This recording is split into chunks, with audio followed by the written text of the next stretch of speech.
Imagine करो कि तुम एक ऐसी दुनिया में जागते हो जहां तुम्हारा पसंदीदा स्टोरी कैरेक्टर ही तुम बन चुका है, और जाहिर है तुम हीरो नहीं हो, तुम इस पूरे प्लेनेट के सबसे ज्यादा हेटेड विलन हो। कंग्रेचुलेशंस, तुम्हारा नर्ड ड्रीम आखिरकार सच हो गया है, लेकिन सबसे खराब तरीके से। तुम समझने की कोशिश करते हो कि आखिर हुआ क्या है, लेकिन तुम्हारे पास बस एक वीक बॉडी है, दुश्मनों का ढेर है, और एक ऐसी एबिलिटी है जो एनर्जी को तुम्हारे फोन से भी तेज खत्म कर देती है जब उसमें चार्जर ना लगा हो। और हालत को और खराब बनाने के लिए इस दुनिया का हीरो बेसिकली एक इन्फ्लुएंसर है जिसके पास सुपर पावर्स हैं, और उसका ईगो एम्पायर स्टेट बिल्डिंग से भी बड़ा है। जैसे जैसे दुनिया मॉन्स्टर्स, डंजन्स और कॉस्मिक गॉड्स के कॉन्ट्रैक्ट्स के नीचे कोलैप्स हो रही है, तुम्हें एहसास होता है कि असली गेम सर्वाइव करने के बारे में नहीं है, ये अपनी ही फेट को रीराइट करने के बारे में है। एक एपिक टेल, रिडेम्पशन, पावर और उन चॉइसेस के बारे में जो डिफाइन करती हैं कि हम सच में कौन हैं। अब बताओ, अगर तुम्हें अपनी ही स्टोरी का एंडिंग बदलने का मौका मिले तो क्या तुम्हारे अंदर हीरो का सामना करने की हिम्मत होगी? फिलहाल सोल ने अपना फ्यूचर सिर्फ एक इंसान पर दांव पर लगा दिया है। जेंग सीवान, जंकवा गिल्ड का बॉस, एक ऐसे आदमी से लड़ रहा था जिसके चारों तरफ गिरी हुई बॉडीज पड़ी थीं। क्राउड को यकीन ही नहीं हो रहा था कि वो सच में हार रहा है। शिन गंगू, दुनिया का सबसे बड़ा विलन, दावा करता है कि आखिर में वही आखिरी खड़ा रहने वाला है। वो कहता है कि ये सब उस बेकार लड़ाई की वजह से है जिसे उसने खुद शुरू किया था। अपनी पावर एक्टिवेट करते हुए वो स्मर्क करता है और कहता है कि ये सब उसके जैसे विलन की वजह से ही है। मुस्कुराते हुए दूसरा आदमी इस बात को हंसी में उड़ा देता है। वो पूछता है कि क्या उसे सच में लगता है कि वो कोई हीरो है। शुआन तुरंत जवाब देता है और सवाल करता है कि उसे जस्टिस का नाम लेने की हिम्मत कैसे हुई। वो चिल्लाता है कि वो बाहर मौजूद हर किसी के लिए लड़ रहा है, फिर भी वो हमेशा उसके रास्ते में खड़ा रहता है। वो सोचता है कि अगर वो यंग मैन एक कंप्लीट जर्क नहीं है तो आखिर क्या है। क्राउड हीरो का नाम चांट करना शुरू कर देता है। उस हाइप को सुनकर वो और भी पम्प्ड अप हो जाता है। वो कहता है जब तक लोग उसके लिए चीयर कर रहे हैं वो अनबीटेबल है। फिर वो उस यंग मैन की तरफ चार्ज कर देता है। अटैक सीधा उसकी तरफ जूम करता है। एनर्जी ब्लास्ट फूट पड़ता है और एक मैसिव एक्सप्लोजन हो जाता है जो सबको शॉक कर देता है। अब अपने घुटनों पर गिरा हुआ वो हीरो को अपनी तरफ आते हुए देखता है। स्मोक के बीच अब बस वो दोनों ही बचे हैं। शिन दूर से लोगों की सिलुएट्स देखता है जो उसकी डाउनफॉल सेलिब्रेट कर रहे हैं। हर कोई एक साथ चिल्लाता है कि दुश्मन को खत्म कर दो। अपनी पावर का इस्तेमाल करते हुए वो दावा करता है कि अब उसका अंत हो जाएगा। तुरंत वो जमीन पर पड़े यंग मैन पर एनर्जी का एक बर्स्ट फायर कर देता है। वो हिट होता है और उड़ते हुए ब्रिटल ग्राउंड पर क्रैश कर जाता है। उसके बाद हीरो सीधा खड़ा हो जाता है। मुस्कुराते हुए वो क्राउड से कहता है कि उसकी सारी प्लान्स आखिरकार सफल हो गई हैं। अब परफेक्ट फ्रीडम इस जमीन पर बरसने वाली है। क्राउड खुशी के आंसू रोने लगता है। हीरो अपनी पावर का इस्तेमाल करके आसमान में एक लाइटनिंग बोल्ट शूट करता है। ऊपर एक मैसिव सर्कल बन जाता है। उसमें से एक जायंट हैंड नीचे आता है उसे पकड़ने के लिए। नीचे खड़ा क्राउड ये सब देखकर फ्रीक आउट होने लगता है, लेकिन हीरो बस मुस्कुराता रहता है। वो हैंड इतनी ताकत से नीचे आता है कि लोग अपनी जान बचाने के लिए भागने लगते हैं। वो कहता है कि जैसे ही डीमन किंग उतरेगा शांति आ जाएगी, लेकिन तभी शिन उसे काटते हुए कहता है कि उन्हें शांति नहीं बल्कि टायरनी मिलेगी। हीरो उसे इंसेक्ट कहता है और बोलता है कि वो बस देखता रहे कि उसकी क्रिएशन कैसी दुनिया बनाएगी।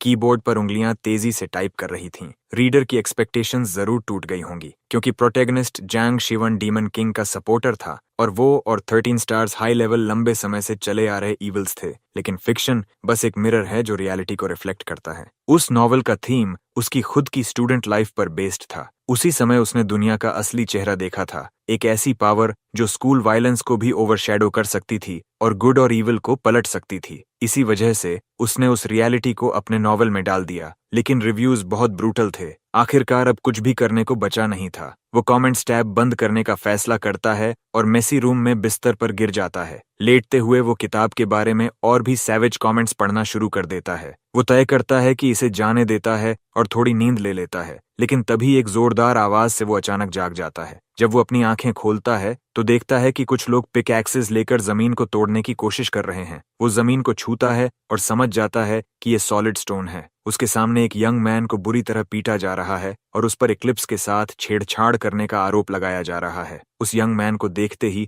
उसे अपने पास्ट का कोई इंसान याद आ जाता है। तभी एक गार्ड उस यंग मैन को उसके कॉलर से पकड़कर झटके से खींचता है और उसे काम पर वापस जाने के लिए कहता है। वह उसे पंच मारने ही वाला होता है कि तभी कुछ ऐसा होता है जो सबका ध्यान अपनी ओर खींच लेता है और उस पर वार करना शुरू कर देता है। जबकि वह सोच रहा होता है कि अगर ये सपना है तो इतना दर्द क्यों हो रहा है? तभी एक दूसरा गार्ड बीच में कूद पड़ता है और दोनों आपस में बहस करने लगते हैं। ये सब सुनकर वह सोचने लगता है कि क्या ये सच में सपना है, क्योंकि सब कुछ बहुत ज्यादा रियल महसूस हो रहा है। जैसे ही वह वहां से जाने लगता है, उसके सामने जो लड़का पिट रहा था वह उसे पुकारते हुए पूछता है कि क्या वह ठीक है। अपने हाथों की तरफ देखते हुए उसे यकीन ही नहीं होता। वह अचानक बाहर भागता है और घुटनों के बल गिर जाता है। अपने हाथ जमीन पर रखकर वह महसूस करता है कि उनके अंदर माना बह रहा है। अचानक एक जबरदस्त एनर्जी सर्ज फूट पड़ता है और हर तरफ फैल जाता है। उसके पास माना को अपनी इच्छा से अब्सॉर्ब करने की पावर थी, जो माना के प्रति एक नेचुरल हाइपर सेंसिटिविटी थी। अपना हाथ माथे पर रखते हुए वह सामने बने पानी के छोटे से पडल में अपना रिफ्लेक्शन देखता है। इसका मतलब था कि वह शिन गैंग हू था। हंसते हुए वह सोचता है कि आखिर सारे कैरेक्टर्स में से वही क्यों? अगर उसका कॉलीग अभी भी जिंदा था तो इसका मतलब था कि वह एपिक फिनाले से 5 इयर्स पहले के समय में है। अगर उसने जांग शिवान का बॉडी ले लिया होता तो वह उस दुनिया का अल्टीमेट हीरो बन जाता, लेकिन अभी की हालत में वह सीधे डीमन किंग के डाउनफॉल की तरफ बढ़ रहा था। आखिर में सिर्फ डीमन किंग की क्रू ही जिंदा बचती। अगर उसने एंडिंग नहीं बदली तो उसका एग्जिट बहुत बेकार होने वाला था। अच्छी बात यह थी कि उसे पता था कि इस जगह से कैसे निकलना है। जैसा कि उम्मीद थी, किसी और के बॉडी में आने के बाद ऐसा महसूस हो रहा था कि शिन गैंगू का पास्ट और उसकी वाइब्स अब उसी की हो गई हैं। भले ही वह अभी भी लेवल 10 पर अटका हुआ था और उसके पास 0 कॉन्स्टलेशंस थीं, हाथ में एक क्रिस्टल लेकर और जमीन पर अपने एस्केप प्लान का स्केच बनाते हुए उसने कहा कि यही एक रास्ता है। तभी उसका कॉलीग दौड़ता हुआ आया और उसका नाम पुकारा। पास आकर उसने पूछा कि क्या वह ठीक है। शिन ने कहा कि वह ठीक है। मुस्कुराते हुए कंगू ने कहा कि अगर गार्ड्स उन्हें आराम करने देते तो वे उसे इस घटिया जगह पर घसीट कर नहीं लाते। क्रिमिनल स्क्वाड इक्लिप्स द्वारा चलाए जा रहे डिटेंशन सेंटर में वे नॉविस हंटर्स जो माना का इस्तेमाल कर सकते थे, उन्हें माना स्टोन्स की माइनिंग करने के लिए मजबूर किया गया था। अपने दोस्त की तरफ मुड़कर उसने कहा कि चिंता मत करो और बस उन स्टोन्स को माइनिंग करते रहो। जब शिन ने कहा कि वह यहाँ से भागने की प्लानिंग कर रहा है, लेकिन उसने दूसरे को यह सब भूलने के लिए कहा और गार्ड्स को पता चलने से पहले काम करते रहने को कहा। उसने उसे चेतावनी दी कि कोई बेवकूफी मत करना और दूसरे ने सिर हिलाकर हामी भर दी। वापस काम पर लगते हुए उसने सोचा कि उसने उसे पहले ही वार्निंग दे दी थी। वह वही कैरेक्टर था जिसे उसने उस लड़के से इंस्पायर्ड होकर बनाया था जिससे वह मिला था। वह अभी कहानी को बदल नहीं सकता था, कम से कम तब तक नहीं जब तक वह यहाँ से भाग न जाए। लोग तेजी से मैना क्रिस्टल्स उठा रहे थे और ढो रहे थे। एक नजर घुमाते हुए उसने देखा कि गार्ड्स में से एक ने एक लड़के को पकड़ लिया था। जैसे ही उनका ध्यान नए आए लड़कों पर गया, उसने भागने की कोशिश की। तभी एक और गार्ड सामने आ गया और सबको ध्यान देने के लिए कहा, जिससे वह लड़का डर के मारे कांपने लगा। अपनी सोर्ड निकालते हुए उसने कहा कि देखो, जो भागने की कोशिश करते हैं उनका क्या हाल होता है। फिर सबके सामने उसने उस लड़के के पेट में सोर्ड घोंप दी। यह दृश्य देखकर सभी लड़के डर से जम गए और गुस्से से भर उठे। गार्ड उसे मारता ही रहा और हर तरफ खून बिखर गया। अभी जो हुआ उसे देखकर शिन गुस्से से कांपने लगा। जमीन पर पड़ी बॉडी को देखते हुए उसने उसे बेवकूफ कहा। गार्ड उसके पास आया और कहा कि पिछली बार की तरह बिहेव करे, क्योंकि कोई देख नहीं रहा है, नहीं तो अगला नंबर उसी का होगा। कांगू ने कहा कि उसे उस लड़के की मौत से कोई फर्क नहीं पड़ता। उसने कहा कि उसे बाथरूम जाना है क्योंकि वह उससे कहीं ज्यादा जरूरी है, जिससे गार्ड उलझन में पड़ गया। उसने तंज कसते हुए पूछा कि क्या उस लड़के ने अपने पैंट्स गीले कर दिए हैं। जब शिन ने कोई जवाब नहीं दिया तो वह मान गया। फिर उसने उसे अपने पीछे आने को कहा। जब वे दरवाजे तक पहुंचे, गार्ड ने कहा कि उसके पास सिर्फ 1 मिनट है। अगर उससे ज्यादा समय लगा तो वहीं उसकी कब्र बन जाएगी। लड़का अंदर गया और उसने फ्लोर पर कई बॉडीज पड़ी हुई देखी। जैसे ही वह बाथरूम के अंदर गहराई में गया, गार्ड बाहर खड़ा गिनती कर रहा था। कुछ सेकंड्स बाद कुंग हू को वह मिल गया जिसकी उसे तलाश थी। 49 सेकंड्स पर उसने जमीन पर खून से ड्राइंग बनाना शुरू किया। जब सिर्फ 58 सेकंड्स बचे थे तब तक वह सिंबल पूरा कर चुका था। एक तेज रोशनी उस ड्राइंग से चमकने लगी। शिन बोलना शुरू करता है कि उसे पता है कि उसे देखा जा रहा है, कि उसे पता है कि यह ट्रेजेडीज, ट्रायल्स और डिप्रेशन से उसे पागल कर देता है। सिंबल की तरफ मुड़कर वह पूछता है कि क्या उसे जिज्ञासा नहीं है कि एक लो लेवल आदमी ने उसे कैसे समन किया। अगर वह थोड़ी देर और रुकेगा तो एंटिटी सामने आ जाएगी, बिल्कुल वैसे ही जैसे नॉवल में हुआ था। उसे यकीन दिलाने के लिए एंटिटी कहेगी कि अगर वह 1 सेकंड और इंतजार करता तो जिस दुनिया को वह चाहता है उसका अंत हो जाता, क्योंकि वह वही एंटरटेनमेंट बन चुका था जिसकी वह तलाश कर रहा था। इसलिए वह उसके समनिंग का जवाब देने के लिए उसका इस्तेमाल करेगा। शिन कहता है कि एबिलिटी इस्तेमाल करने के लिए वही सबसे एफिशिएंट है। जैसे जैसे रोशनी और तेज होती है, लड़का मुस्कुराता है और कहता है कि उसे पता था कि वह जरूर आएगी। नॉवल में शिन गैंगू के साथ कॉन्ट्रैक्ट करने वाली मेन कॉन्स्टलेशन डायमेंशन रेडर थी। वह उसे इंसोलेंट कहता है और कहता है कि क्योंकि उसने उसका ध्यान खींचा है इसलिए वह एक सेकंड के लिए उसे अपनी पावर उधार देगी। फिर वह उससे कहता है कि वह खुद को साबित करे और शिन उसे कहता है कि बैठकर देखे। बाहर गार्ड दरवाजे पर जोर जोर से पीटना शुरू कर देता है। वह दरवाजा तोड़कर अंदर घुसता है और चिल्लाकर पूछता है कि क्या वे मजाक कर रहे हैं, लेकिन चारों तरफ देखकर उसे एहसास होता है कि वहां कोई नहीं है। चारों ओर धूल घूम रही होती है और उसके बीच में एक शैडो उसे पूरी तरह डरा देती है। शिन को कॉन्स्टलेशन से पावर मिलती है। काफी एपिक है ना? वह पूरी स्पीड से गार्ड की तरफ दौड़ता है, लेकिन जैसे ही गार्ड उसे पकड़ने की कोशिश करता है वह अचानक गायब हो जाता है। गार्ड मुड़कर चारों तरफ देखता है लेकिन उसे सिर्फ दरवाजा दिखाई देता है, लेकिन अचानक वह उसके ठीक पीछे प्रकट हो जाता है। एक मेटल रॉड से वह उसे सीधे गर्दन पर मारता है। जब गार्ड को समझ आता है कि अभी क्या हुआ तो वह गुस्से में गालियां देने लगता है। फिर हड़बड़ाते हुए एक सवाल पूछता है। एक ही पल में शिन उस आदमी की गर्दन से रॉड खींच लेता है। वह जमीन पर गिर जाता है। उसे संभलने का कोई मौका नहीं मिलता। नीचे देखते हुए यंग मैन आभार में सिर हिलाता है। उसी की वजह से उसने उस जगह से निकलने का फैसला किया था। कॉन्स्टलेशन को शिन काफी दिलचस्प लगता है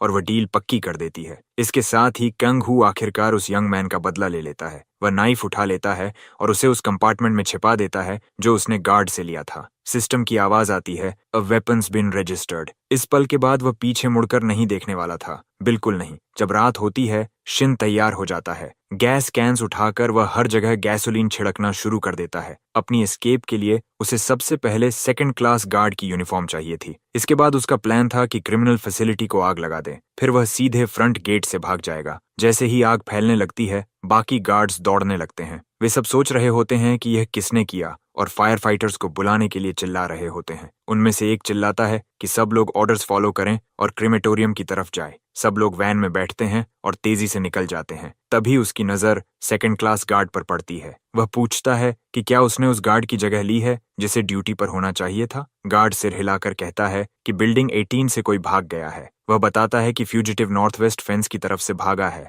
फिर वह पूछता है कि वे अभी तक निकले क्यों नहीं। घबराते हुए वे वैन को तेज चला देते हैं। उस फेंस से नॉर्थ वेस्ट की तरफ जाने वाला रास्ता माउंट चुंगयांग था। पहली नजर में वह एस्केप रूट अच्छा लगता था क्योंकि वह अंधेरा और खतरनाक दिखता था, लेकिन असल में वहां इक्लिप्स द्वारा लगाए गए ट्रैप्स भरे पड़े थे जिससे वह सबसे खतरनाक रास्ता बन गया था। शिन उसी जानकारी का इस्तेमाल करके भागने वाला था। वह बाकी गार्ड से कहता है कि वे उसे उसी एस्केप राउट पर पकड़ लेंगे और क्योंकि वह माउंटेन की तरफ जा रहा है उन्हें बस उसकी बॉडी उठानी होगी। ड्राइव करते हुए गार्ड सहमति में सिर हिलाता है। वे गेट पार करने के लिए कोड डालते हैं। आखिरकार वह प्रिजन ग्राउंड से बाहर निकल रहा था। रात में वैन सड़क पर आगे बढ़ती है। ड्राइवर पूछता है कि बिल्डिंग 18 में क्या हुआ था। कैरेक्टर में घुसते हुए शिन कहता है कि इनमेट्स को खत्म करना बहुत आसान होगा क्योंकि उन्हें कुछ सुनाई ही नहीं देगा। वह कहता है कि वह सही है, वे बस लूजर्स का एक झुंड है। ड्राइवर जिस तरह प्रिजनर्स के बारे में बात कर रहा था उसे देखकर वह थोड़ा अनॉयड हो जाता है। वह पूछता है कि वह आदमी बिल्डिंग 18 में कितने समय से काम कर रहा है। शिन जवाब देता है कि उसे 2 डेज हुए हैं और बाकी लोग कहते हैं कि उसे यूनिट 9 में होना चाहिए था, जिससे वह सहमत हो जाता है। लेकिन वह आदमी कहता है कि यूनिट 9 नाम की कोई जगह है ही नहीं। फिर भी वैन चलती रहती है। मुस्कुराते हुए कंगू कहता है कि वह सही है। वह अपना नाइफ निकालता है और तेजी से सामने वाली सीट पर बैठे यंग मैन पर वार कर देता है। गंभीर चेहरे के साथ वह बाकी 2 यंग मैन को खत्म करने लगता है और कहता है कि वह उन्हें खत्म कर देगा। जैसे ही उनमें से एक गिर जाता है कार डगमगाने लगती है। रुकने के बाद वह बॉडी को खिड़की से बाहर फेंक देता है। अपनी पावर्स का इस्तेमाल करते हुए दूसरा गार्ड गुस्से में गालियां देता है और उस पर झपट पड़ता है। उसकी ताकत इतनी खतरनाक होती है कि जब यंग मैन डॉज करता है तो वैन की छत में एक छेद हो जाता है। यह देखकर गार्ड पसीना पसीना हो जाता है। फिर वह पूछता है कि उसने उन्हें धोखा देने की हिम्मत कैसे की और दोबारा हमला कर देता है। एनर्जी का एक बीम फिर से छत में छेद कर देता है और शिन को उड़ा देता है। मुस्कुराते हुए गार्ड कहता है कि वह बेकार है, लेकिन जब वह एक तरफ देखता है तो उसे रियर व्यू मिरर में यंग मैन का रिफ्लेक्शन दिखाई देता है। उसी पल शिन नजरों से गायब हो जाता है।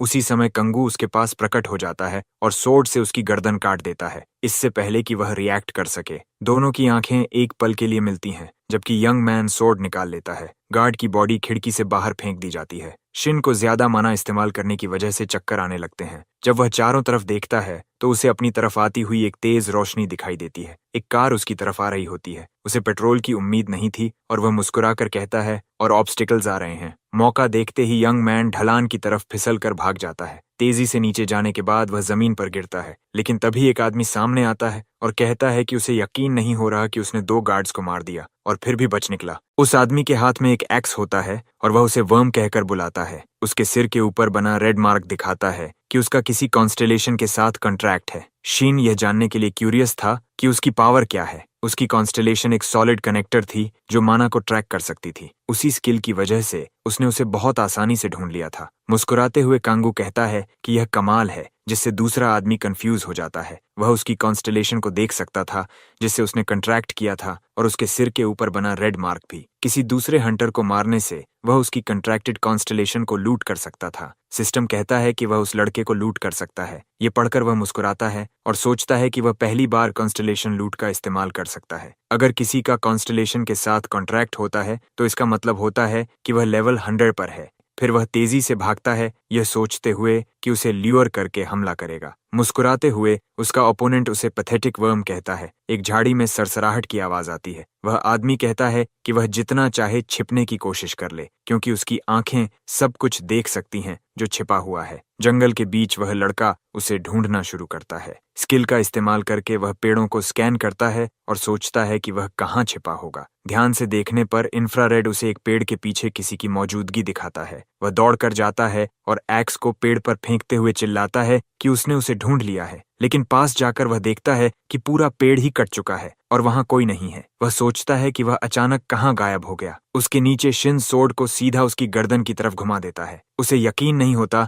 कि कोई क्लोज कॉम्बैट में हमला करने वाला अपनी वेपन को छोड़ देगा। वॉर खत्म करते हुए वह कहता है कि यह उसकी गलती थी कि उसने अपने ओपोनेंट को कम आंका। सिस्टम एक नोटिफिकेशन देता है कि उसने टारगेट को मार दिया है और सॉलिड कनेक्टर के साथ कॉन्ट्रैक्ट हासिल कर लिया है। अब वह डायमेंशनल लूटर के कंट्रोल में है और एक्सटिंक्शन या कॉन्ट्रैक्ट टर्मिनेशन के अलावा उससे बच नहीं सकता। उसकी सारी एबिलिटीज अब शिन की हो चुकी हैं। वह अपनी नई एबिलिटीज को चेक करना शुरू करता है। पढ़ने के बाद वह काफी एक्साइटेड महसूस करता है कि उसे क्या मिला है। नाइट विजन का इस्तेमाल करके वह आसपास और परस्यूअर्स को ढूंढता है। उसी समय उसे मिचली आने लगती है और वह अपना हाथ मुंह पर रखता है। जमीन पर घुटनों के बल बैठकर वह अपने हाथों को देखता है और पाता है कि उसके मुंह से खून निकल रहा है। चिंतित होकर वह सोचता है कि क्या यह उस लड़के से बचने के लिए खुद को ज्यादा पुश करने की वजह से हुआ है। वह अपनी माना हाइपर सेंसिटिविटी को दबा देता है और छिप जाता है। उसने अपना सारा माना एक पत्थर में उंडेल दिया। अगर वह उसे ऐसे ही छोड़ देता तो वह आसपास की सारी माना को एक्सप्लोसिवली अब्सॉर्ब कर लेता।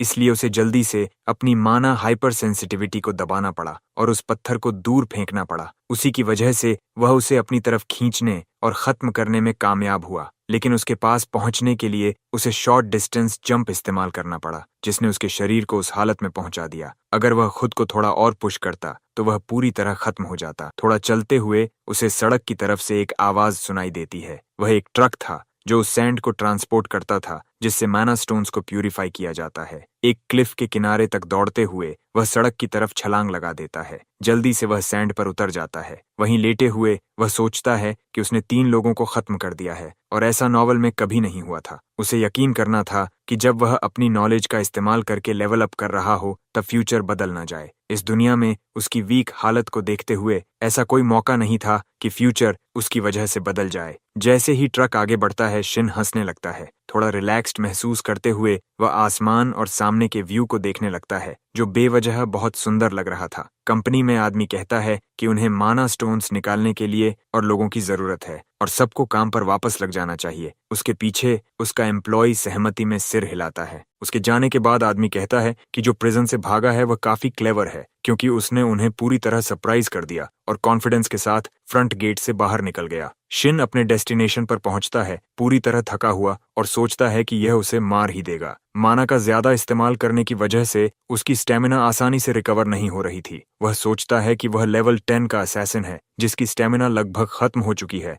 कुंगहू एक फोन बूथ में किसी को कॉल करता है। वह कहता है कि वह डेजॉन स्टेशन के सामने है। फोन पर झुकते हुए वह पूछता है कि क्या वह उससे एक फेवर मांग सकता है। कंपनी में आदमी कहता है कि यह एक दिलचस्प हंट होने वाला है। शिन इस समय हंसो के घर पर है और वह उसके घावों पर बैंडेज कर रही है। वह उसे धन्यवाद देता है कि उसने अचानक मदद मांगने पर भी उसकी मदद की और वह पूछती है कि आखिर हुआ क्या था। वह उसे बताता है कि इक्लिप्स ने उसे पकड़ लिया था, जिससे वह घबरा जाती है। वह पूछती है कि क्या उसे मोनोमाइंस में भेजा गया था, और लड़का कहता है कि हाँ, क्योंकि उन्हें उसके जैसे लो लेवल हंटर्स की जरूरत थी। इसके बावजूद उसने उस लड़की पर पूरा भरोसा किया और उससे संपर्क किया। उसे पता था कि हंसो के दिल में अभी भी शिनगांगू के लिए फीलिंग्स थीं। उसी समय हन रोते हुए माफी मांगने लगती है। लड़की कहती है कि उसे उसके साथ रहना चाहिए था, क्योंकि ब्रेकअप के बाद वह सिर्फ एक रूकी हंटर थी, जबकि उस समय वह लेवल 150 की प्रो हंटर थी, जिसके पास कॉन्स्टलेशन कॉन्ट्रैक्ट था। अगर वह उस समय उसके साथ होती तो शायद वह भी चोंगयोंग डिटेंशन सेंटर में पहुंच जाती।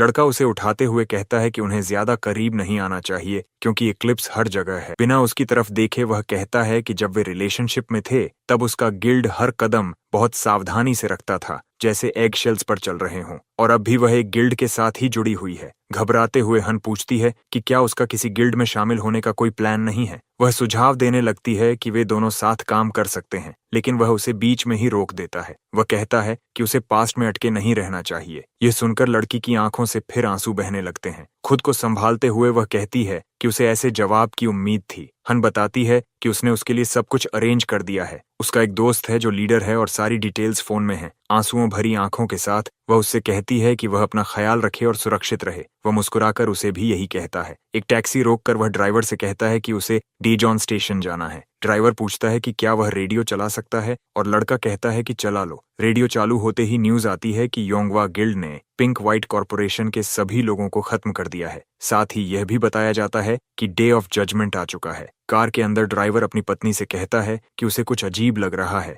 क्योंकि सड़क पर कोई भी गाड़ियां नहीं है, और जब उसकी पत्नी जवाब नहीं देती तो वह घबरा जाता है। जब वह ऊपर देखता है तो उसके गले पर एक मैसिव साइथ रखा हुआ होता है। जलती हुई कार के ऊपर उड़ रहे होते हैं। एक रिपोर्टर बता रही होती है कि आसमान पर्पल हो रहा है और हर सेकंड के साथ हालत और भी खराब होती जा रही है। इससे पहले कि वह अपनी रिपोर्ट पूरी कर पाती, उसे कुछ ऐसे मॉन्स्टर्स घसीट कर ले जाते हैं जिन्हें कोई पहचान भी नहीं पाता। खुले डंजन्स और सड़कों पर घूमते मॉन्स्टर्स की अफरा तफरी के बीच जिन लोगों के पास पावर्स थीं, उन्हें हंटर्स कहा जाने लगा। उस खतरनाक हालात ने सबको यह सोचने पर मजबूर कर दिया कि जैसे डिवाइन जजमेंट धरती पर उतर आया हो। मॉन्स्टर्स से लड़ने वाले हंटर्स ने गॉड्स के नाम पर लोगों का शिकार करना शुरू कर दिया। एक वुमन को कुछ लोग घेर लेते हैं। उनमें से एक कहता है कि वह उसे एक ही बार में खत्म कर देगा। तभी दुनिया का सेवियर सामने आ जाता है। जांग सिवान एक हाथ से सोर्ड को पकड़ लेता है, इससे पहले कि वह वुमन को लगे, और उससे पूछता है कि क्या वह ठीक है। उसी पल युंग हुआ गिल्ड का जन्म होता है, जो लोगों का प्रोटेक्टर और हीलर बनता है। इसकी वजह से हर कोई उस जगह पहुंचना चाहता था जिसे सेफ सोल कहा जाता था। रेडियो सुनते हुए शिन को एहसास होता है कि पिंक व्हाइट कॉरपोरेशन कोई टेररिस्ट ग्रुप नहीं था। टेररिस्ट अटैक्स भी उन्होंने नहीं किए थे। सच में ये सब जांग सिवान का किया हुआ था। कार में टैक्सी ड्राइवर बताता है कि उसका बेटा जुंग हुआ गिल्ड में शामिल होने का सपना देखता था। अगर वह उस आदमी के खिलाफ जाता और उसके किए हुए कामों का सच सामने लाता तो उसे विलेन कहा जाता। तब उसका अंजाम बिल्कुल साफ होता। इसी वजह से उसे मर्सनरी कॉरपोरेशन के पास जाना होगा, क्योंकि गिल्ड्स तक पहुंचना उसके लिए अभी मुश्किल था। कुछ मिनट बाद वह अपनी डेस्टिनेशन पर पहुंच जाता है। मर्सनरी कंपनी से जॉब्स लेने वाला कमीशन्ड वर्कर बनना उसके लिए सबसे सही ऑप्शन था। ली यारेन वहां आती है, उसे ग्रीट करती है और अपना परिचय देती है। वह सोचता है कि फिलहाल अपना असली नाम छुपा कर रखे और खुद को युंग संग के नाम से इंट्रोड्यूस करता है। दोनों हाथ मिलाते हैं और वह कहती है कि उससे मिलकर खुशी हुई। पेपर्स लेते हुए वह बताती है कि उसके लिए एक अच्छा कलेक्शन जॉब तैयार है। शिन कहता है कि वह पहले टफ जॉब्स लेना चाहता है, क्योंकि उनसे अच्छा रिवॉर्ड मिलेगा। यार्न हंसते हुए कहती है कि उसने सुना है कि वह लेवल 10 है, और वह सिर हिलाकर हाँ कह देता है। ये सुनते ही वुमन जोर से हंस पड़ती है। आंसू पोंछते हुए वह कहती है कि यह बहुत मजेदार है। थोड़ी थ्रेटनिंग आवाज में वह पूछती है कि क्या वह उससे किसी कॉर्प्स को साफ करवाना चाहता है। वह पूछता है कि क्या मर्सनरी होने का मतलब यह नहीं कि लेवल से ज्यादा स्किल्स मायने रखते हैं। ली यारेन एक मेज और बफ सपोर्ट थी, जिसने एक हाई मिड लेवल कॉन्स्टलेशन के साथ कॉन्ट्रैक्ट किया था। एक ऐसा कैरेक्टर जिसे उसने एक दिन 13 स्टार्स का सामना करने के लिए बनाया था। शिन जानता था कि उसे उसका ट्रस्ट जीतना होगा। वह उससे पूछता है कि क्या वह खुद मर्सनरी नहीं है। वुमन कहती है कि रियलिटी और स्पिरिट बिल्कुल अलग चीजें हैं। चलते हुए वह यह भी कहती है कि ट्रूथ और प्रेजुडिस भी अलग अलग स्तरों पर होते हैं। मुस्कुराते हुए ली एक एक्सेप्शन बनाने का फैसला करती है और कहती है कि वह देखना चाहती है कि उसके पास क्या है। दोनों आमने सामने खड़े हो जाते हैं, एक्शन के लिए तैयार। अपनी एबिलिटी एक्टिवेट करते हुए यारन कहती है कि वह सिर्फ एक चीज जज करेगी, क्या वह उसकी पावर से बच सकता है। उसे बस यह देखना है कि क्या वह खुद को बचा सकता है और अटैक करने का मौका बना सकता है। वह मिस्ट पपेट समन करना शुरू करती है जो मीलों दूर से भी उसे ट्रैक कर सकते हैं, जिन्हें ट्रैकिंग फॉग कहा जाता है। क्योंकि यह अटैक स्किल नहीं है, इसलिए अगर वह इससे हिट भी हो जाए तो वह मरेगा नहीं, लेकिन टेस्ट जारी रखने के लिए डॉज करना जरूरी है। रेडी? वह चिल्लाता है कि शुरू करो। वुमन ट्रैकिंग फॉग को उसकी तरफ भेज देती है। जब वह किसी चीज से टकराता है तो एनर्जी की एक लहर उठती है, लेकिन उसे समझ नहीं आता कि क्या हुआ। उसकी हैरानी की बात यह होती है कि वह लड़के को अपनी दाईं तरफ की दीवार पर दौड़ते हुए देखती है। उसके लेवल पर तो 1 मीटर कूदना भी मुश्किल होता है। वह सोचती है कि उसके पास शॉर्ट डिस्टेंस जंप की जबरदस्त स्किल है। हल्की मुस्कान के साथ वह मानती है कि शायद शिन सिर्फ बातें बनाने वाला है। अपनी स्किल फिर से इस्तेमाल करते हुए वह पूछती है कि क्या वह इस बार भी डॉज कर सकता है। वह स्पीड और ताकत के साथ उसकी तरफ बढ़ती है। वह पीछे मुड़कर देखता है और उसे मुस्कुराते हुए देखता है। एक बार फिर ट्रैकिंग फॉग उसे घेर लेता है और एक बड़ी एनर्जी वेव छोड़ता है, जब तक कि वह उसे ढूंढ नहीं लेता। ऊपर देखते हुए वह नोटिस करती है कि उसने फिर से डॉज कर लिया है। वह सोचती है कि क्या उसने क्रॉस टेलीपोर्ट देखा था। तभी वह अचानक उसके पीछे प्रकट हो जाता है। उसकी हैरानी के लिए अचानक एक सोर्ड उसकी गर्दन पर आ जाता है। शिन कहता है कि उन्हें टेस्ट यहीं खत्म कर देना चाहिए। ब्लेड को इतना करीब देखकर वह मुस्कुराती है। वह सोचती है कि यह लड़का उससे ज्यादा तेज है जितना उसने सोचा था। मुड़कर वह पूछती है कि क्या उसने पहले कोई ट्रेनिंग ली है। पूरी ईमानदारी से लड़का कहता है कि नहीं। ब्लेड को छूते हुए वह कहती है कि ये मूव्स किसी लेवल 10 के नहीं हो सकते। कंगू पूछता है कि क्या वह पास हो गया। वुमन कहती है हाँ, लेकिन वह उसे तभी हायर कर सकती है जब वह लेवल 50 पर पहुंचे। सोर्ड वापस रखते हुए शिन कहता है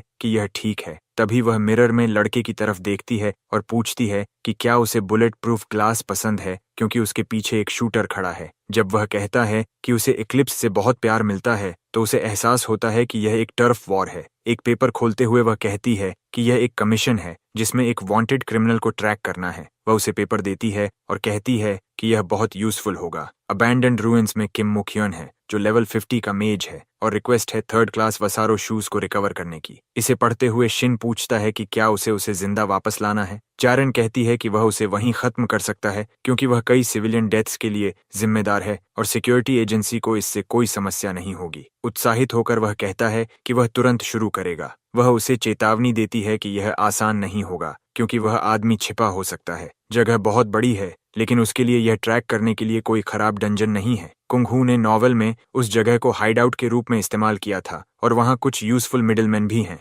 अपने आसपास मूवमेंट देखते हुए वह कहता है वे यहाँ हैं। इसलिए शिन शुरुआत करता है अपनी हैंड को सोर्ड से काटकर। कट से गिरता हुआ खून उसे देख रहे रैबिट्स के इंस्टिंक्ट्स को ट्रिगर कर देता है। वे सभी उसकी तरफ दौड़ते हैं। वह टेलीपोर्ट, शॉर्ट जंप और अपनी सभी स्किल्स का इस्तेमाल करके उन पर हमला करता है और उन्हें खत्म कर देता है। आखिर में वह क्रॉस टेलीपोर्ट और जंप करता है। उसके पीछे सभी एनिमल्स गिर चुके होते हैं। यारिन उससे कहती है कि जो आइटम उन्होंने ऑर्डर किया है उसे ले लें और बाकी के साथ जो चाहे करे। तभी उसके पीछे एक आदमी दिखाई देता है जिसके हाथ में 2 सोर्ड्स हैं। जब उससे पूछा जाता है कि वह रिवॉर्ड में क्या चाहता है तो वह कहता है कि वह सभी बॉसेस के लिए डंजन अटैक लाइसेंस चाहता है। अपने पीछे खड़े आदमी की तरफ देखते हुए वह कहता है कि वहाँ एक यूजफुल इंटरमीडिएट बॉस है। शिन वेंटाइस से कहता है कि उससे मिलकर खुशी हुई। वेंटुस बस इतना कहता है कि वह उसे मार देगा। वह दूसरे से कहता है कि शिकायत मत करो और फिर वेंटाइस हमला करने के लिए दौड़ता है। उसके साथ कई क्लोन्स नीचे उतरते हैं जिससे शिन के लिए असली को पहचानना मुश्किल हो जाता है। उसके ऊपर उनमें से एक सोर्ड के साथ कूदता है, वार करने के लिए तैयार। पूरी ताकत से वह सोर्ड नीचे लाता है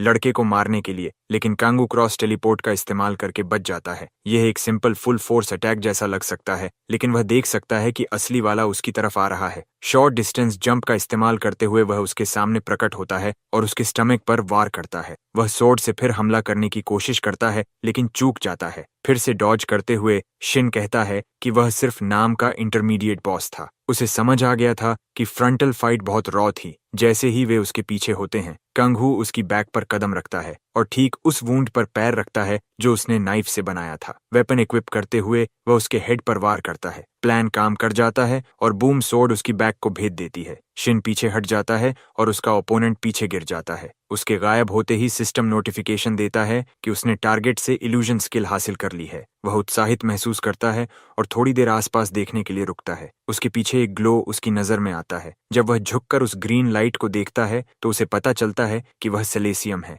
इसी समय एक यंग आदमी निम से कहता है कि उस चीज को हासिल करना आसान नहीं है। युंग जी को यकीन नहीं होता कि उसने किसी को वेंटिस को उसकी कमजोर जगह पर मारते हुए देखा। लड़की बताती है कि उसने शिन को मार्केट में देखा था। उसने उसे चेकआउट पर कुछ सामान मांगते हुए देखा था। ऐसा लग रहा था कि वह डंजन्स में मॉन्स्टर्स का हंट करने और फार्मिंग के लिए तैयारी कर रहा था। उसे देखते हुए यंग आदमी कहता है कि वह एक प्रोसासिन जैसा लग रहा था और उसने उसे पहले कभी नहीं देखा। दूसरा सोचता है कि शिन को उस डंजन में होना ही नहीं चाहिए और लड़की कहती है कि यंग आदमी उसके सामने टिक नहीं पाएगा। वह पूछती है कि क्या वे उसे अपनी जगह तक खींच कर ला सकते हैं, लेकिन युंग जी कहता है नहीं, इसकी जरूरत नहीं है। ज्यादा आसान है कि उसे सारा हैवी काम करने दो और फिर उसे लूट कर लो। मुस्कुराते हुए वह कहती है यह बिल्कुल उसी की तरह है और उन्हें बस आराम से इंतजार करना है। कैंग हू अपने रेजिस्टेंस पॉइंट्स फैलाता है, लेकिन क्योंकि माना हाइपर सेंसिटिविटी को कंट्रोल करना उसकी रेजिस्टेंस को बढ़ा सकता था, वह आखिरकार थोड़ा जीवित महसूस कर रहा था। सेलेसियम में एक ठंडक और दर्द कम करने वाला असर था और यह माना हाइपर सेंसिटिविटी को दबाने के लिए एक मजबूत सप्रेसर था।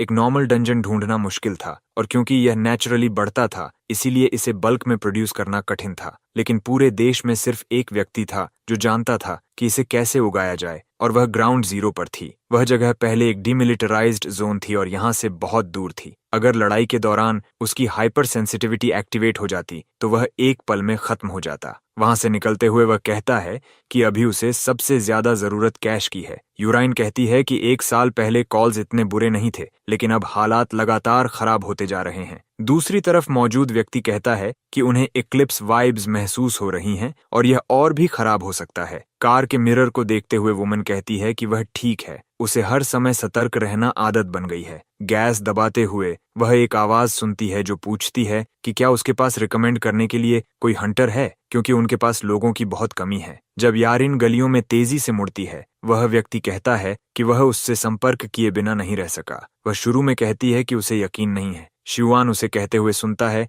कि उसे भरोसा नहीं है कि वह किसी ऐसे हंटर की रिकमेंडेशन कर सकेगी जो उसके लिए सही हो, लेकिन जिस व्यक्ति के बारे में वह सोच रही है उसे थोड़ा और समय चाहिए और वह उसके बारे में जल्दी निष्कर्ष नहीं निकालना चाहती। वह कहता है कि उसकी रिकमेंडेशंस कभी गलत नहीं हुई। यह दुर्भाग्य की बात है कि कई लोग दुर्भाग्यपूर्ण घटनाओं की वजह से खो गए। जैरन कहती है कि वह सब अतीत की बात है। वह बताता है कि उसके पास एक क्राइम सिंडिकेट के बारे में इनसाइडर इन्फॉर्मेशन है। जल्द ही उसे केस के बारे में एक सिक्योर ईमेल मिलेगा और वुमन उसे धन्यवाद देती है। मुस्कुराते हुए शुअन कहता है कि यह कोई बड़ी बात नहीं है और जब भी उसे जरूरत होगी वह उसे ऐसी जानकारी देता रहेगा। युंगवा गिल्ड को वास्तव में कुछ मजबूत टैलेंट की जरूरत थी। आखिरी व्यक्ति को बंधा हुआ देखते हुए वह कहता है कि वह किसी और मजबूत व्यक्ति को भेजे और वह उसका अच्छा ध्यान रखेगा। वह सोचती है कि वह किसी ऐसे व्यक्ति की रिकमेंडेशन कैसे कर सकती है जिसे अभी अभी अपनी पहली कमीशन मिली है। इस बीच शिन इब्रिया नाम के एक इंटरमीडिएट बॉस से लड़ रहा है। वह सोर्ड को एंटिटी की तरफ फेंकता है और वह उसके पैर में फंस जाता है। उसका ओपोनेंट अपने क्लॉज से हमला करता है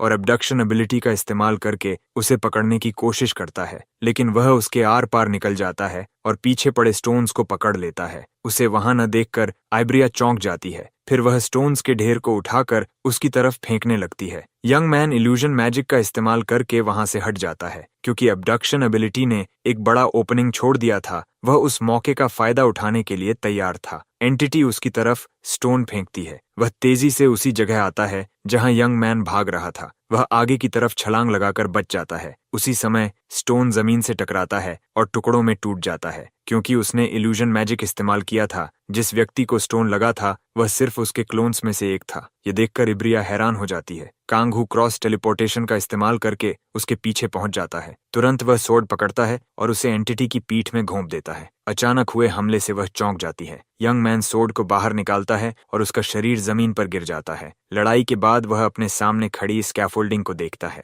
एक आदमी जो यह सब देख रहा था कहता है कि उनके पास एक और आदमी है जो चोरी कर सकता है। दीवार पर दस्तक देते हुए वह बाकी लोगों को बाहर आने के लिए बुलाता है। उस जगह से वुल्फ स्पिरिट्स गुर्राते हुए बाहर आते हैं और वह आदमी कहता है कि अब खाने का समय है। वुल्फ्स अपने मालिक के इशारे की दिशा में दौड़ते हैं। वे सीधे शिन की तरफ छलांग लगाते हैं। बिना घबराए यंग मैन अपने हाथ में एक पीस ऑफ मीट प्रकट करता है और उसे वुल्फ्स को दिखाता है। वह आदमी समझ नहीं पाता कि वह क्या करने की कोशिश कर रहा है। वह देखता है कि तीनों वुल्व्स चुपचाप उस मीट को खाने लगते हैं। उसे समझ नहीं आता कि वे सामान्य मीट पर उत्साहित होने वाले प्रकार के नहीं थे। कांगू उनकी इस डिस्ट्रैक्शन का फायदा उठाता है और अपनी सोर्ड उठा लेता है। वह एक एक करके उन एनिमल्स को खत्म कर देता है। उनका मालिक इस हमले से घबरा जाता है। उसे देखते हुए यंग मैन कहता है कि एनिमल्स के मीट के लिए पागल होने की एक वजह थी। उसने उसे खास तौर पर उनके टेस्ट के लिए तैयार किया था। कुछ मिनट बाद तीनों एनिमल्स बिखर कर खत्म हो जाते हैं। गंभीर आवाज में शिन कहता है कि यह एक वार्निंग थी। वह उस आदमी से कहता है कि अगर वह अपनी जान की कीमत समझता है तो उसने जो आइटम्स चुराए हैं उन्हें वापस कर दें। और वह आदमी यारिन को गालियां देने लगता है। स्कैफोल्ड के ऊपर से वह चिल्लाता है कि अगर हिम्मत है तो आकर उसे पकड़ ले। और अंदर दौड़ते हुए शिन कहता है कि वह ऐसा ही करेगा। मुस्कुराते हुए मुकुन कहता है कि वह अच्छी तैयारी करके आया था, लेकिन उसके पास दिमाग नहीं था। वह सोचता है कि कौन सा बेवकूफ दुश्मन के इलाके में ऐसे घुसता है। एक बॉम्ब फेंकते हुए वह कहता है कि वह फट जाए और मर जाए। कुंगुमाना ट्रैकिंग का इस्तेमाल करके जमीन पर पड़े कई और बॉम्ब्स देख लेता है। वह शॉर्ट डिस्टेंस जंप्स का इस्तेमाल करके उनके बीच छलांग लगाता है। ये देखकर कि यह काम कर रहा है, वह आदमी चिढ़ जाता है। शिन सभी माना ट्रैप्स से बचता है और आयरन बार्स के बीच छलांग लगाता है। मुकुन को अपनी आंखों पर यकीन नहीं होता। चिढ़कर वह पूछता है कि क्या उसे सच में लगता है कि वह इससे डर जाएगा। किम कहता है कि वह केओस फाइटर नाम की कॉन्स्टेलेशन द्वारा प्रोटेक्टेड है। वह दावा करता है कि वह उसे हेल की ब्लैक मैजिक दिखाएगा और उसकी तरफ मैजिक की एक वेव फेंकता है। शिन क्रॉस टेलीपोर्टेशन और शॉर्ट डिस्टेंस जंप्स का इस्तेमाल करके उस अटैक से बचता है और सीधे उसकी तरफ पहुंच जाता है। वह आदमी लगभग लेवल 50 का था और एक डार्क मेज था जिसके पास डिसोरिएंटिंग कॉन्स्टेलेशन थी। दौड़ते हुए वह कहता है कि उसे पता है कि वह क्या करने वाला है। वह यंग मैन से कहता है कि इस बार वह डॉज नहीं कर पाएगा। वह विजन कैप्चर एबिलिटी का इस्तेमाल करता है और पूरा एनवायरनमेंट अंधेरा हो जाता है। अंधेरा पास आता देख शिन स्थिर खड़ा रहता है और सोचता है कि अभी समय नहीं है। अंधेरा और करीब आता है और कुंगू खुद से कहता है कि इंतजार करो। अपनी सोर्ड को आंखों के सामने रखते हुए वह कहता है कि अब समय आ गया है और आगे की तरफ दौड़ पड़ता है। मोक्यून पूछता है कि उसे कैसे पता चला कि इफेक्ट क्या है ताकि वह खुद को बचा सके। यंग मैन कहता है कि उसे पता होना ही था क्योंकि वह उस एबिलिटी का क्रिएटर था। अटैक पोजीशन में खड़ा आदमी उससे कहता है कि बेकार की बातें मत करो। शिन एब्डक्शन का इस्तेमाल करता है और उसे पकड़ लेता है। वह हैरान होता है कि यह एबिलिटी एक मॉन्स्टर की थी। वह कहता है कि उस एबिलिटी में एक ओपनिंग था और ये चीटिंग था, लेकिन यंग मैन कहता है कि उसने इसे सिर्फ उसकी मूवमेंट्स को कैंसिल करने के लिए इस्तेमाल किया। तुरंत वह सोर्ड से उस पर वार करता है। इमोबिलाइज्ड होने की वजह से वह सिर्फ दर्द से चीख सकता था। किम माना डिसिपेशन का इस्तेमाल करता है। एनर्जी का एक बड़ा एक्सप्लोजन होता है और यंग मैन दूर जा गिरता है। अब आजाद होकर वह कहता है कि वह उसे जलाकर मार देगा। भागते हुए कांगू सोचता है कि उसकी फायरिंग स्पीड इरेगुलर है। फिर वह सोचता है कि शायद वह अपनी अवेकनिंग स्टेट को इन्फ्लुएंस करने के लिए कोई आइटम इस्तेमाल कर रहा है। ये सोचते हुए वह उस जगह से दूर छलांग लगा देता है। शिन ऊंचाई पर लटक जाता है और वह आदमी उसे रैट कहता है। एक मैजिक बॉल उसकी तरफ फेंकते हुए वह चिल्लाता है कि वह मर जाए। तुरंत मैजिक उसे हिट करता है। उसका बॉडी जमीन पर गिर जाता है और वह आदमी हंसने लगता है। वह पूछने लगता है कि उसने उसकी बराबरी करने की हिम्मत कैसे की, लेकिन नीचे देखते ही उसे अपने एनिमी जैसे कई और लोग दिखाई देते हैं। चिढ़कर वह एनर्जी छोड़ता है और हीट रेन का इस्तेमाल करके उन सब पर एक साथ हमला करता है। उनमें से 2 अटैक से बचकर उसकी तरफ दौड़ते हैं। किम समझ नहीं पाता कि क्या हो रहा है। उसी समय कुछ ऐसा होता है जो उसे डरा देता है। कंगू उसका गला पकड़ लेता है और सोर्ड को ठीक उसी जगह रख देता है जहां उसने पहले उसे घायल किया था। दर्द से चीखते हुए वह कहता है कि उसे फिर उसी जगह चोट लगी है और जब उसे और जोर से घायल किया जाता है तो वह चीखते हुए जमीन पर गिर जाता है। अपने स्टमक को पकड़ते हुए और गालियां देते हुए वह पूछता है कि उसने उसे धोखा कैसे दिया। मुस्कुराते हुए शिन कहता है कि उसने ऐसा इसलिए किया क्योंकि उसे पता था कि वह हार जाएगा। शिन कहता है कि यह एक एपिक स्ट्रैटेजी थी। उसके पास सिस्टम एक वार्निंग देने लगता है। गोरिल्ला मास्टर कॉन्स्टेलेशन उसकी अटैक स्ट्रैटेजी से बहुत खुश हो जाती है। भले ही कई कॉन्स्टेलेशंस हंटर्स को देख रही हों, लेकिन स्पॉन्सरशिप बहुत रेयर होती है क्योंकि उससे बहुत एनर्जी खर्च होती है। डायमेंशनल रेडर उस स्पॉन्सरशिप को वीक सॉस कहती है, लेकिन शिन कहता है कि उसी की वजह से वह सही फैसला ले सका। वह कहता है कि वह हर एबिलिटी का इस्तेमाल करेगा जो उसे मिल सकती है। रेडर उसे नटकेस कहती है और कहती है कि वह अपने सामने खड़े एनिमी पर ध्यान दे। कुंगू आगे बढ़कर नीचे गिरे हुए आदमी की टांग पर हमला करता है। वह आदमी दर्द से चीखते हुए पूछता है कि क्या सिर्फ उसके पकड़े जाने से कुछ बदल जाएगा। वह जवाब देता है कि अगर दुनिया सिर्फ किसी एक को पकड़ने से बदल जाती तो वह वहां अपना वेपन तैयार करते हुए नहीं खड़ा होता। अपनी बात खत्म करते ही शिन उसे काट देता है और अंतिम वार कर देता है। अब जब लड़के ने टारगेट को खत्म कर दिया और उसका कॉन्ट्रैक्ट हासिल कर लिया तो वह कुछ नई स्किल्स का इस्तेमाल कर सकता है। शिन अपनी सोर्ड को वापस रखते हुए उन एबिलिटीज को देखता है जो उसे अभी मिली थीं। वे विजन कैप्चर और सुपरफिशियल केओस थीं और लड़का सोचता है कि क्या उसे उसका सामान भी ले लेना चाहिए। बिना ज्यादा सोचे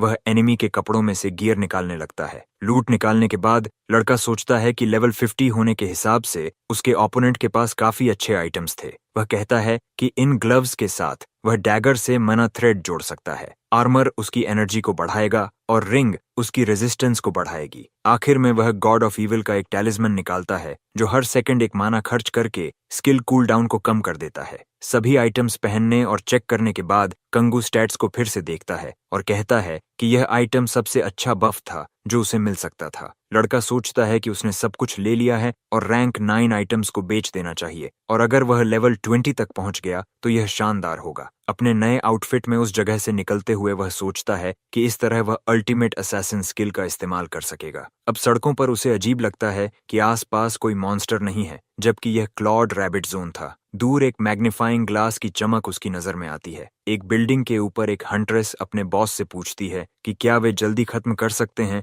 ताकि लड़के का लूट ले सकें, और बॉस सिर हिलाता है। बॉस पीछे छिपे अपने क्रू को लाइट सिग्नल भेजता है। उनमें से एक सिग्नल देखकर कहता है कि वह मॉन्स्टर्स छोड़कर कंगू को थका देगा जबकि वे लोग आजाद हो जाएंगे। छोड़े गए रैबिट्स शिन के कपड़ों पर खून की गंध महसूस करते हैं और उसकी तरफ दौड़ते हैं, जबकि उन्हें देखकर वह राहत महसूस करता है। रैबिट्स आसानी से गिर जाते हैं। उन्हें खत्म करने के बाद सिस्टम नोटिफिकेशन देता है कि कंगू लेवल 20 पर पहुंच गया है। स्पॉन्सरशिप की वजह से उसकी नई स्किल एक्सेलरेटेड स्टैबिंग अपग्रेड होकर ब्लडी स्टैब बन गई है। हंट्रेस हैरान हो जाती है कि मॉन्स्टर्स इतनी जल्दी गिर गए और बॉस मौका देखकर उस पर हमला करता है। बिल्डिंग से कूदते हुए वह लड़के की तरफ झपटता है और वार करने के लिए तैयार हो जाता है। बॉस अपनी सोर्ड से जमीन पर जोर से वार करता है जबकि शिन एक तेज जंप से अटैक से बच जाता है। कैंगू सोचता है कि यह आदमी कौन है और क्या उसे लूटने की कोशिश कर रहा है और मुश्किल से अपना सिर कटने से बचाता है। गुस्से में उसका ओपोनेंट पूछता है कि क्या वह बहुत धीमा है और एक एडवांस्ड स्किल का इस्तेमाल करके फिर हमला करता है, लेकिन शिन बच जाता है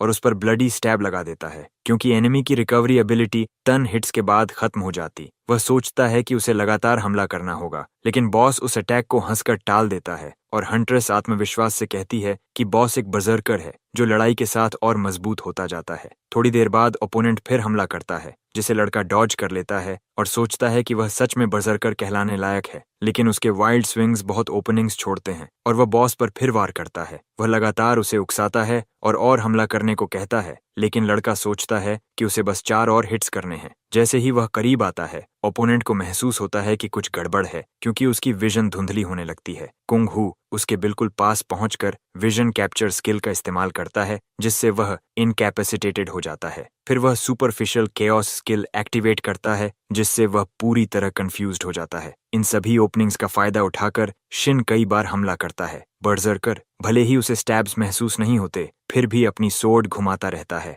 और कहता है कि उसे कट्स का एहसास ही नहीं हुआ। जब सारे इफेक्ट्स खत्म हो जाते हैं तो उसे फिर से दिखाई देने लगता है और गुस्से में पूछता है कि क्या ट्रिक्स खत्म हो गईं। लेकिन तभी उसे दर्द की एक लहर महसूस होती है और वह सोचने लगता है कि क्या हो रहा है और उसकी ताकत क्यों कम हो रही है। दोनों कुछ पल के लिए रुक जाते हैं और हंट्रेस बॉस के लिए चिंतित हो जाती है जबकि उसका साथी घबराने लगता है। गुस्से में बर्जर्कर चिल्लाता है कि जितना ज्यादा उसे चोट लगती है उतना वह मजबूत होता जाता है, लेकिन तभी एब्डक्शन स्किल एक्टिवेट हो जाती है। कुंग हू आगे बढ़ता है और बॉस के सीने में फेटल स्टैब कर देता है और उसे ह्यूमन कहता है भले ही वह बर्सर्कर हो। वह कहता है कि अगर बॉस बहुत ज्यादा खून बहा दे तो वह खत्म हो जाएगा और बूम, बॉस जमीन पर गिर जाता है जिससे दोनों पूरी तरह शॉक्ड रह जाते हैं। हंट्रेस और उसका साथी घबरा जाते हैं और शिन से दूर भागने लगते हैं। लड़का सोचता है कि अगर यहाँ बैंडिट्स मौजूद हैं तो हंटर्स की नेशनल सिक्योरिटी पूरी तरह फेल हो चुकी होगी। तभी सिस्टम नोटिफिकेशन आता है कि उसने ब्लड ग्लटन कॉन्ट्रैक्ट हासिल कर लिया है।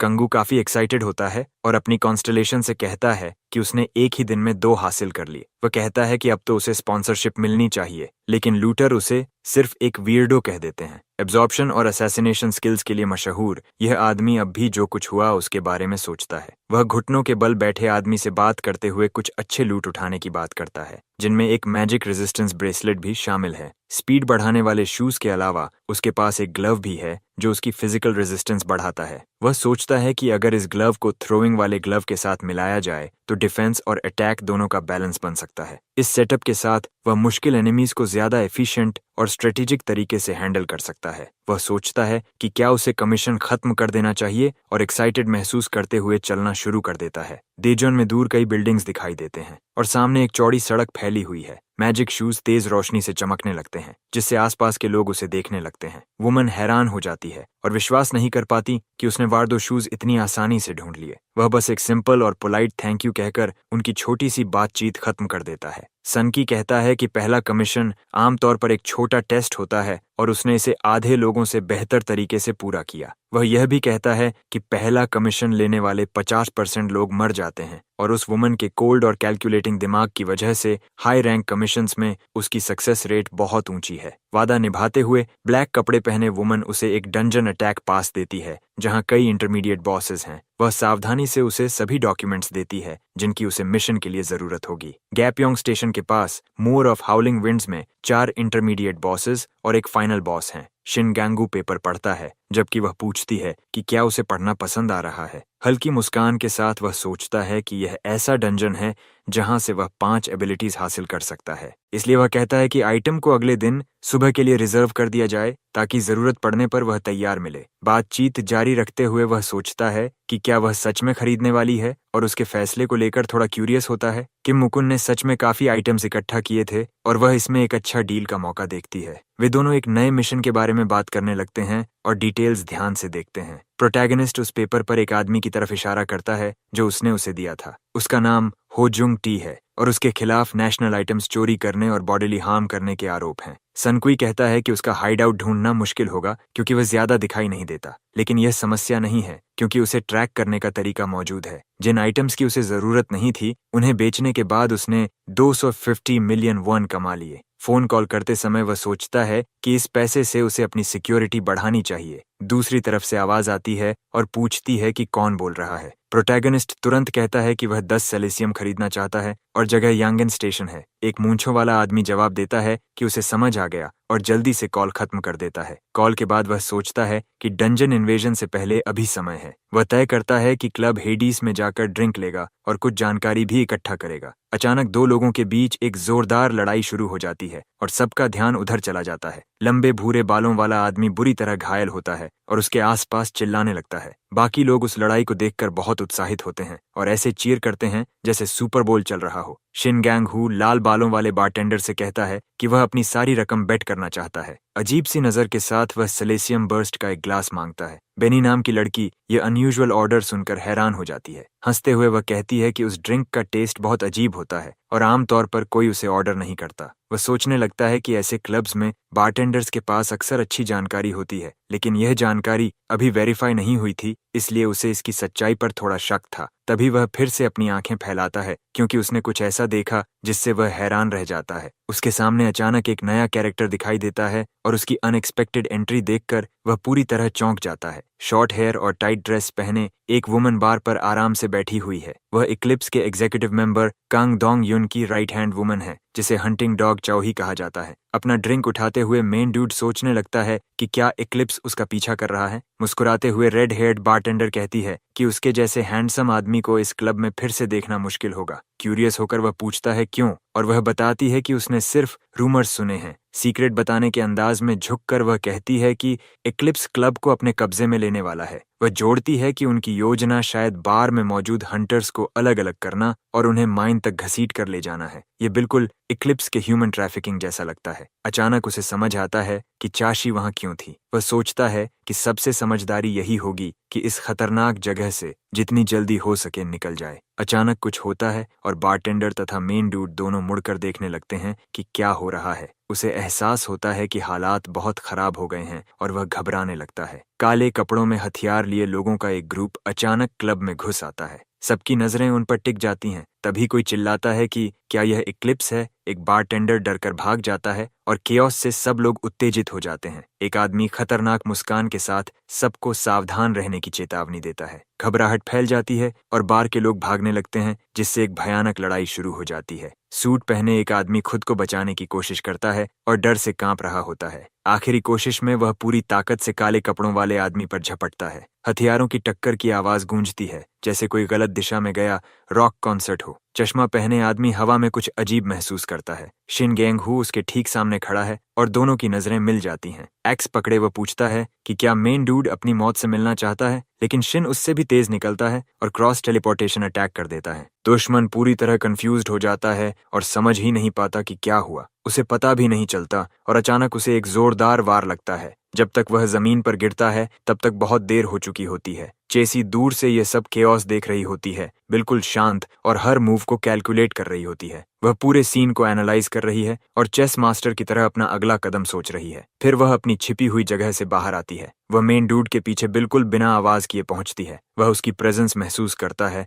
जब वह पास आती है। स्टेल्थ मोड एक्टिवेट हो चुका है। उसके पीछे एक शार्प नाइफ छिपा हुआ है, वार करने के लिए तैयार। एक तेज हरकत में वह अपना नाइफ शिन गैंगू की तरफ फेंक देती है। हीरो को तुरंत सोचकर प्रतिक्रिया करनी पड़ती है, लेकिन नाइफ पीछे से चुपके से आ रहे एक एनिमी को जाकर लगता है और उसे वहीं गिरा देता है। दर्द महसूस करते हुए वह आदमी सिर्फ उसे घूर सकता है और कुछ भी करने की हालत में नहीं होता। इसके तुरंत बाद वह दूसरा घातक वार करती है और उसे सांस लेने का मौका भी नहीं देती। वह पूरी तरह कंफ्यूज्ड हो जाता है क्योंकि उसकी बातें बिल्कुल अजीब लगती हैं। बिना कुछ कहे शॉर्ट हेयर्ड गर्ल लगातार हमला करती रहती है। बिना झिझक वह हर उस आदमी से लड़ती है जो उसके करीब आने की कोशिश करता है। पूरी डिटर्मिनेशन के साथ वह लड़ती रहती है, जबकि वॉरियर्स समझने की कोशिश कर रहे होते हैं कि आखिर हो क्या रहा है। लड़की कहती है कि उसने उसे पहले कभी नहीं देखा, लेकिन उसमें कुछ ऐसा है जिसने उसका ध्यान खींच लिया, और वह पूछती है कि वह किस गिल्ड से है। गंभीर आवाज में वह जवाब देता है कि उसे कहीं बंद कर रहना पसंद नहीं है। मुस्कुराते हुए वह पूछती है कि क्या वे बिजनेस की बात कर सकते हैं, और वह मान जाता है। तभी और हथियारबंद आदमी वहां पहुंच जाते हैं और दोनों के खिलाफ लड़ने को तैयार हो जाते हैं। उनमें से कोई भी समझ नहीं पाता कि इन्वेस्टिगेटर्स क्यों हमला कर रहे हैं, और उनकी योजना पूरी तरह बिगड़ जाती है। उसकी नजरें तेज हैं, लेकिन वह पीछे हटने वाली नहीं है और सबसे लड़ने को तैयार है। उसके मूव्स देखकर आदमी घबरा जाते हैं और समझ नहीं पाते कि कैसे प्रतिक्रिया दें। आदेश भरी आवाज में वह काले कपड़ों वाले आदमियों को आगे बढ़कर हमला करने का आदेश देती है। चारों तरफ केओस और कंफ्यूजन फैल जाता है और किसी को समझ नहीं आता कि इस स्थिति को कैसे संभालें। मजबूरी में वे दोनों पर हमला करने के लिए दौड़ पड़ते हैं, जो अपने हथियारों के साथ तैयार खड़े हैं। शिनुंगहू समझने लगता है कि यह सब उसकी मास्टर प्लान का हिस्सा है। वह सोचता है कि शायद वह उसकी स्किल्स को टेस्ट कर रही है। दृढ़ निश्चय के साथ वह तय करता है कि वह इस सिचुएशन का फायदा उठाएगा और लाइटनिंग फास्ट मूव्स के साथ फाइटर्स पर हमला कर देता है। मेन डूड अपनी स्पेशल एबिलिटीज में से एक का इस्तेमाल करता है और उसे बेहद तेज और इफेक्टिव तरीके से लागू करता है। हर दिशा से अटैक्स आने लगते हैं और पूरा स्थान एक वॉर जोन में बदल जाता है। उनमें से एक आदमी हीरो को डिसार्म कर देता है और यह उसे खत्म करने का बिल्कुल सही मौका था, लेकिन उसके पास हमेशा कोई न कोई चाल होती है और वह पीछे हटने से इनकार कर देता है। तेज और सटीक मूव्स के साथ वह उस केओटिक सीन में सबको पीछे छोड़ देता है। उसकी स्किल्स इतनी जबरदस्त थीं कि आसपास मौजूद सभी लोग हैरान रह जाते हैं। एक साफ वॉर में उसने दुश्मन का एक हाथ काट दिया और उसे तुरंत लड़ाई से बाहर कर दिया। वुमन ये देखकर चौंक जाती है और सोचने लगती है कि शायद वह टेलीकिनेसिस जैसी कोई अजीब पावर इस्तेमाल कर रहा है। वह थकी हुई नजरों से उसकी तरफ देखता है। उसकी आंखें भारी थीं, जो दिखा रही थीं कि वह इस भयंकर लड़ाई में खुद को कितना पुश कर रहा था। बिना समय गंवाए वह सबको इमरजेंसी एग्जिट की तरफ जाने को कहता है। वह निकलने के लिए तैयार था, लेकिन उन्हें समझ आ जाता है कि वह भागने की कोशिश कर रहा है। गुस्से में कमांडर चिल्लाता है कि उस आदमी का पीछा करो। वह और वुमन दौड़ पड़ते हैं, जबकि कुछ लोग उनका पीछा करते हैं और कुछ हॉल में ही रुक जाते हैं। क्यूरियस होकर वुमन उससे सवाल पूछने लगती है कि क्या वह किलर है या उसके पास कोई मैजिक ट्रिक्स हैं। वह मुस्कुराते हुए अपना गियर दिखाता है, जैसे वह हर स्थिति के लिए तैयार हो। अपने मैजिक ग्लव का इस्तेमाल करके वह डैगर से मना थ्रेड जोड़ने की कोशिश करता है। वह बस इतना कहता है कि वह जो चाहे सोच सकती है। दौड़ते हुए उसे सड़कों पर कई एनिमीज दिखाई देते हैं जो लड़ाई के लिए तैयार थे। तभी एक लाउड अनाउंसमेंट सुनाई देती है कि ब्लैक लायन क्रू क्लब में केओस फैला रही है। हॉल में मौजूद लोग कस्टमर्स पर हमला कर रहे थे जो मदद के लिए चिल्ला रहे थे। चारों तरफ पूरी अफरा तफरी थी। अनाउंसमेंट में कहा जाता है कि इक्लिप्स इस स्थिति को जल्दी खत्म करने की कोशिश कर रहा है और भागने वालों को पकड़ रहा है, लेकिन शिन गंगू अभी भी वहां सबसे तेज और चालाक आदमी था। उस पर फेंका गया हर पंच वह अपनी जबरदस्त एजिलिटी और प्रिसिजन से डॉज कर देता है। वह एनिमीज के बीच से निकलकर पलटकर जोरदार हमला करता है और एक एक करके उन्हें गिरा देता है। तभी उसके सामने एक नई सिस्टम वार्निंग दिखाई देती है, लेकिन वह समझ नहीं पाता कि उसका मतलब क्या है। उसे कॉन्स्टलेशन से एक अनएक्सपेक्टेड सपोर्ट मिलता है जो इस कैओटिक फाइट में उसके जस्टिस वाले एक्शंस की तारीफ करता है। एक सोल्जर 2 नाइव्स लेकर उस पर झपटता है, लेकिन वह हंस देता है जैसे यह सब मजाक हो। वह एक नाइफ सीधे उसके माथे की तरफ फेंक देता है और वह आदमी कुछ समझ ही नहीं पाता। वुमन उसके जस्टिस वाले शब्दों के बारे में सोचने लगती है और खुद से पूछती है कि क्या इस केओटिक और अनफेयर दुनिया में सच में जस्टिस नाम की कोई चीज है। लेकिन प्रोटोगोनिस्ट को इसकी परवाह नहीं थी। वह पूरी तरह अपने गोल पर फोकस्ड था। सोल्जर्स फिर से हमला करने के लिए तैयार हो जाते हैं और कहते हैं कि वे स्पॉन्सर का बदला चुकाएंगे। तभी एक एक्स हवा में उड़ता है और दीवार से टकराकर जोरदार आवाज करता है। शिन गैंग हू उसी मौके का फायदा उठाकर दीवार पर पैर रखकर ऊपर उछल जाता है। वह सीढ़ियों के ऊपर खड़े आदमी पर पूरी ताकत से हमला करता है। शॉर्ट जंप होने के बावजूद उसका वार इतना तेज था कि उसने एक ही बार में 3 एनिमीज को गिरा दिया। नीचे उतरने के बाद वह घुटनों पर गिर जाता है क्योंकि इतनी मेहनत से उसका शरीर जलने जैसा महसूस कर रहा था। तभी पास में फुटस्टेप्स की आवाज आती है जो धीरे धीरे करीब आ रही थी। चासी जमीन पर पड़े एक आदमी से नाइफ उठाती है और किसी भी स्थिति के लिए तैयार हो जाती है। वह इस पल की पहले से उम्मीद कर रही थी। इस बीच शिन गैंग हू लगातार दौड़ता रहता है और अपने रास्ते में आने वाले हर डोर को लात मारकर खोलता जाता है। दूर उसे चासी दिखाई देती है जो सेफ रूट की तरफ इशारा कर रही होती है। राहत महसूस करते हुए गर्ल खुश हो जाती है क्योंकि उसे लगता है कि उन्होंने सही रास्ता ढूंढ लिया है। बाहर अंधेरी रात में आसमान में स्टार्स चमक रहे थे और ठंडी हवा चल रही थी। दोनों आखिरकार क्लब से बाहर निकल जाते हैं और पीछे केओस छोड़ देते हैं। इक्लिप्स सोल्जर्स अभी भी उनका पीछा कर रहे थे और हार मानने को तैयार नहीं थे। छिपकर वे सही मौके का इंतजार कर रहे थे। वुमन उसे सलाह देती है कि वह गिल्ड से अलग कहीं ज्यादा फ्री तरीके से काम करे। तेज नजरों से वह उसे एक कार्ड देती है और कहती है कि वहां पे भी बहुत अच्छा होगा। हीरो कहता है कि कुछ जरूरी काम निपटाने के बाद वह उससे कांटेक्ट करेगा। इतना कहकर वह मुड़ता है और अंधेरे में अकेले आगे बढ़ जाता है। सबऑर्डिनेट वहीं खड़ी रही, नए ऑर्डर्स या सिग्नल का इंतजार करती हुई। उसने अपने मास्टर का कॉल उठाया जिसे किसी बहुत जरूरी बात पर बात करनी थी। कुछ प्रिजनर्स को देखते हुए उसने शांत स्वर में कहा कि वहां सब कुछ खत्म हो चुका है, अब कोई समस्या नहीं है। उसने पूछा कि क्या मास्टर चाहता है कि वह किसी की जांच करे। बस एक नाम चाहिए। लोकेशन चुन कुमयांग का डिटेंशन सेंटर। जिस व्यक्ति की जांच करनी थी वह कोई और नहीं बल्कि शिन गांगू था। एक ट्रेन स्टेशन पर बहुत सारे लोग ट्रेन में चढ़ रहे थे, उतर रहे थे और प्लेटफॉर्म पर टहल रहे थे। कोई ट्रेन से उतरा, ब्लैक शूज और टाइट पैंट्स पहने हुए। वह शिन गैंग था जिसने समझ लिया कि कैओशी की रिएक्शन की वजह से वह अभी वांटेड नहीं था, लेकिन उसे पता था कि सुरक्षित रहने के लिए डेजोन से निकल जाना समझदारी होगी। इक्लिप्स हाल ही में अपना इन्फ्लुएंस फैला रहा था और गप्योंग जाने वाली ट्रेन्स पर नजर रख रहा था। उसके लिए सबसे सुरक्षित रास्ता योंगसन स्टेशन था। उस आदमी ने एक कार्डबोर्ड बॉक्स को फाड़ना शुरू किया और टेप को ऐसे चीर दिया जैसे वह कुछ भी नहीं हो। उसने अपना ऑर्डर चेक किया और सब ठीक था। उसे ट्रॉफी की तरह पकड़कर वह स्टेशन के पास एक हिडन जगह में चला गया और राहत की एक लहर महसूस की। आसपास नजर रखते हुए उसने पास में हो रही एक बातचीत सुनी। फजी जैकेट पहने एक आदमी फोन पर कह रहा था कि दूसरी तरफ वाले को बस आगे आना होगा। अचानक उस आदमी को लगा कि कोई उसे देख रहा है और वह घबरा गया। चिल्लाकर पूछने लगा कि क्या चल रहा है। वह बस चाहता था कि फोन पर बात कर रहा आदमी योंगन स्टेशन पर आ जाए। एक ग्रे हेयर्ड आदमी लॉन्ग कोट पहने केओस को कंट्रोल कर रहा था। सोल की एक बिल्डिंग में लोग एक बड़े स्क्रीन को देख रहे थे।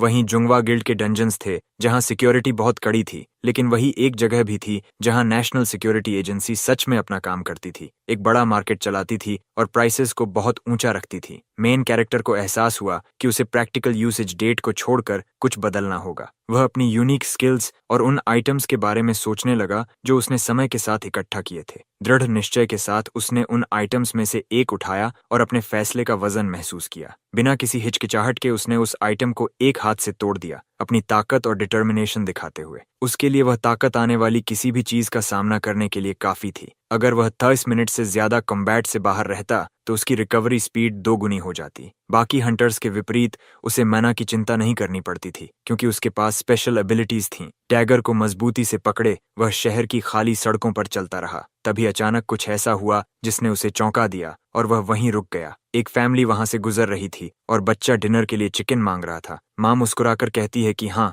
और नेशनल सिक्योरिटी एजेंसी तथा जुंग हुआ गिल्ड उनकी रक्षा कर रहे हैं। शिन गांग हू ये सब देखता है और सोचता है कि यह ब्लाइंड फेथ का उदाहरण है। फैमिली से दूर जाते हुए एक आवाज उसका ध्यान खींचती है और वह पीछे मुड़कर देखता है। कुछ क्रिमिनल्स उस फैमिली पर हमला कर रहे थे और बच्चे को पकड़ने की कोशिश कर रहे थे, जबकि पिता उनसे रुकने की भीख मांग रहा था। लड़का डर से कांप रहा था, लेकिन हुड पहने आदमी को कोई दया नहीं थी। आसपास के लोग नेशनल सिक्योरिटी एजेंसी से मदद के लिए चिल्लाने लगे। पैनिक बढ़ता जा रहा था और शिन गैंग, जो उन क्रिमिनल्स को खत्म करने के लिए तैयार था, दिन के उजाले में भी आगे बढ़ गया। वह आगे आता है और हुड पहने आदमी से कहता है कि वह उसे सिंसेरिटी दिखाएगा, जिससे आसपास के लोग हैरान रह जाते हैं। सबकी आंखें फैल जाती हैं क्योंकि उन्होंने किसी अनपेक्षित व्यक्ति को आते देखा। क्रिमिनल्स दूर से च्युआन हियोंग को देखकर घबरा जाते हैं, यह समझते ही कि वे मुसीबत में हैं। सब लोग हैरान रह जाते हैं जब युंग हुआ गिल्ड का शिन गैंग वहां दिखाई देता है। उसकी कॉन्स्टलेशन फेंसिंग और स्पेशल ट्रिक्स में बहुत माहिर थी। मेन कैरेक्टर हैरान था कि वह आदमी वहां क्यों आया, क्योंकि वह आम तौर पर ऐसी चीजों में नहीं पड़ता था। च्यूवी क्रिमिनल्स पर हमला करता है और उनकी तरफ एक कार्ड फेंकता है। थग्स में से एक उसे हवा में पकड़ लेता है और शक से देखने लगता है। सूट पहने आदमी कहता है कि अगर वह बच्चे को वापस कर दें तो वे जो चाहें ले सकते हैं। दूसरा थग तुरंत बच्चे को जमीन पर गिरा देता है, लेकिन बच्चा जोर से जमीन पर गिरता है और उसका पिता दौड़कर उसे देखने आता है। जब थीव्स भाग जाते हैं तो स्थिति पूरी तरह बिगड़ चुकी होती है और चिए गुआन ह्युंग पीछे हट सकता था। परिवार सुरक्षित था और वह आदमी अपराधियों के पीछे चला गया। शिन गंगू को एहसास हुआ कि वह कितना ताकतवर और बहादुर था। वह एक प्रो सोर्ड्समैन था जो स्पेशल एबिलिटीज में विशेषज्ञ था, जिससे वह लड़ाई में एक वाइल्ड कार्ड बन जाता था। यह तय करके कि वह उन 2 हुडेड आदमियों को इतनी आसानी से भागने नहीं देगा, सोर्ड्समैन ने अपनी सारी ताकत खोल दी और उन दोनों हुडेड आदमियों पर बेरहम वार किए। दोनों लोग पूरी तरह से खो गए थे। उन्हें समझ ही नहीं आ रहा था कि इस अफरा तफरी में क्या हो रहा है। सटीक और ताकतवर वारों के साथ उसने उन्हें गिरा दिया। उन्हें पलटकर लड़ने का कोई मौका नहीं मिला। उन्हें प्रतिक्रिया करने का समय भी नहीं मिला, क्योंकि च्युआन हयोंग बिजली की तरह तेज था। जब मास्क उतरा तो अपराधियों में से एक का चेहरा सामने आ गया। वह वही आदमी था जो पहले स्टेशन पर फोन पर बात कर रहा था। उसे यकीन ही नहीं हो रहा था कि उसका दोस्त खत्म हो चुका है। अपनी जान की भीख मांगते हुए वह रोते हुए कहने लगा कि उसने वही किया जो उसे बताया गया था और वह बस एक्टिंग कर रहा था। आसपास मौजूद किसी भी व्यक्ति को यह सुनाई नहीं दे रहा था कि वे दोनों क्या कह रहे थे। हताश होकर वह आदमी लगातार अपनी जान की भीख मांगता रहा। उसने उस डरावने आदमी के सामने खड़े होने का फैसला किया जिसने उसे पूरी तरह डरा दिया था, लेकिन कोई भी उसकी पागल ताकतों का मुकाबला नहीं कर सकता था। इसलिए च्युआन हयोंग ने दूसरे अपराधी को भी खत्म कर दिया और आराम से चलता हुआ दूर चला गया, सबको यह बताते हुए कि अब सब सुरक्षित है। अब यह कुछ ऐसा था जिसे हीरो पहले से ही आते हुए देख रहा था। उसने बाहर के हंटर्स का इस्तेमाल करके युंग हुआ गिल्ड में जनता का भरोसा बढ़ाया और सारे अधिकार अपने हाथ में लेने की तैयारी कर ली। लोग उसे धन्यवाद दे रहे थे जब मेन कैरेक्टर वहां से चला गया, सोचते हुए कि आगे आने वाले सारे मौके बाद में च्युआन हयोंग के हिस्से में आएंगे। हाथ में एक नोटपैड लिए एक सच्ची माफी की आवाज सुनाई दी। उस आदमी ने एक कागज थमा दिया जिसमें उस फरार कैदी के बारे में सारी जानकारी थी जिसका जिक्र उस औरत ने किया था। बिना एक पल गंवाए उसने फाइल पढ़ना शुरू कर दिया, जैसे वह कोई ताजा गॉसिप हो। पेज दर पेज उसने उस सामग्री में मौजूद सारी जानकारी पढ़ डाली। शिनगंगहू जंगल में 2 आदमियों के पास पहुंचा। उनमें से एक ने उसे तुरंत पहचान लिया। प्रोटैगनिस्ट की फाइल चाशी के हाथों में थी। वह मुस्कुराई और बोली, फोटो में जो व्यक्ति है वह बहुत जाना पहचाना लग रहा है। हीरो ने कहा कि समय आ गया है और पोर्टल में कदम रखने को कहा। गार्ड ने बताया कि डंजन की सारी तैयारी पूरी हो चुकी है, लेकिन फिर सेंटिनल को शिन गंग याद आया जिसने कहा था कि उसका लेवल 20 है। यह सुझाए गए लेवल से काफी कम था, जिससे स्थिति उम्मीद से ज्यादा खतरनाक हो गई। उन्होंने प्रोटैगनिस्ट से पूछा कि क्या वह आगे आने वाली चुनौतियों को देखते हुए सच में ठीक रहेगा? वह सोचने लगा कि अपने भविष्य के लक्ष्यों तक पहुंचने के लिए लेवल बढ़ाना बेहद जरूरी है। न्यूनतम लक्ष्य लेवल 50 तक पहुंचना था, जिसके लिए बहुत मेहनत और ग्राइंड की जरूरत पड़ने वाली थी। उसे जल्दी लेवल अप करना था, भले ही शुरुआत में कुछ भारी चोटें क्यों न सहनी पड़े। अचानक दृश्य पूरी तरह बदल गया और दूर दूर तक फैले विशाल पहाड़ नजर आने लगे। शिनगंगू रेगिस्तान में आगे बढ़ता रहा, एक भयंकर तेज हवा से लड़ते हुए जो उसके कदमों को डगमगा रही थी। उसके लिए सामने क्या है यह देख पाना भी मुश्किल हो रहा था। इस वीराने के बीच उसे रास्ता दिखाने वाली एकमात्र चीज उसके अपने पैरों के निशान थे। वह तब उछल पड़ा जब वह रास्ते के एक हिस्से पर पहुंचा। वहां एक विशाल खाई थी जो पूरी तरह नजरों से छिपी हुई थी। वह आदमी लगभग उस विशाल गड्ढे में गिर ही गया था जो उसका रास्ता रोक रहा था। तभी उसके पीछे से एक आवाज गूंजी। आसपास के इलाके में कई डरावनी आंखें चमकने लगीं। वे छिपकली जैसी प्रजाति के जीव थे जो उसे घूर रहे थे। अगर सब कुछ सही रहा तो हीरो अपने लक्ष्य तक उम्मीद से भी जल्दी पहुंच सकता था। वे छिपकलियां तेजी से उसकी ओर झपटीं,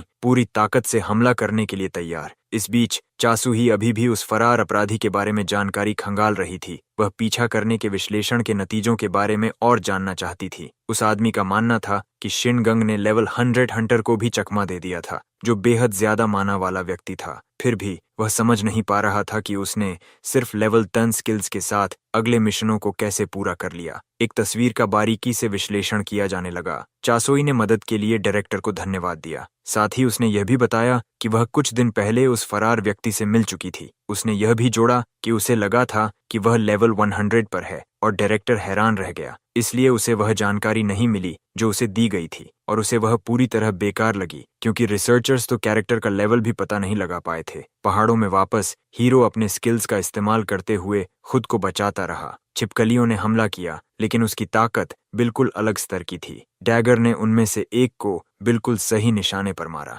निशाना उस क्रीचर के पेट पर था, बिल्कुल योजना के मुताबिक। मैजिक ग्लव का इस्तेमाल करते हुए उसने सोचा कि उन सबको खत्म करने में बहुत समय लग जाएगा। उसने अपने खून से सने हथियार को उस क्रीचर के पेट से खींचा, बिना झिझक लड़ाई जारी रखने के लिए तैयार। एक सटीक और विनाशकारी वार के साथ उसने एक साथ कई को खत्म कर दिया, अपनी ताकत दिखाते हुए। प्रोटैगनिस्ट ने तेजी से गणना की, ये पता लगाते हुए कि कौन से दुश्मन अभी भी खड़े हैं, और अपनी अगली चाल की योजना बनाते हुए। केवल 2 ही बचे थे, इसलिए उसने 1 सेकंड भी बर्बाद नहीं किया और उन्हें जल्दी जल्दी खत्म कर दिया। वे क्रीचर्स जमीन पर पराजित पड़े थे, जबकि वह आत्मविश्वास भरी मुस्कान के साथ खड़ा था, अपनी जीत पर गर्व करते हुए। उंगली के एक इशारे से उसने बाकी बचे क्रीचर्स को उकसाया, बिना किसी डर के उन्हें लड़ने की चुनौती देते हुए। धीरे धीरे रेंगते हुए, जिनकी आंखें चमकते हुए रूबीज की तरह लाल थीं, वे मॉन्स्टर्स फिर से हमला करने के लिए करीब आने लगे। एक आदमी के सामने ढेर सारे दुश्मन थे, लेकिन वह डटा रहा, बिना पीछे हटे, सबको खत्म करने के लिए दृढ़ निश्चय के साथ। मॉन्स्टर्स का शिकार करते समय एक बात ध्यान में रखने वाली है, डैमेज।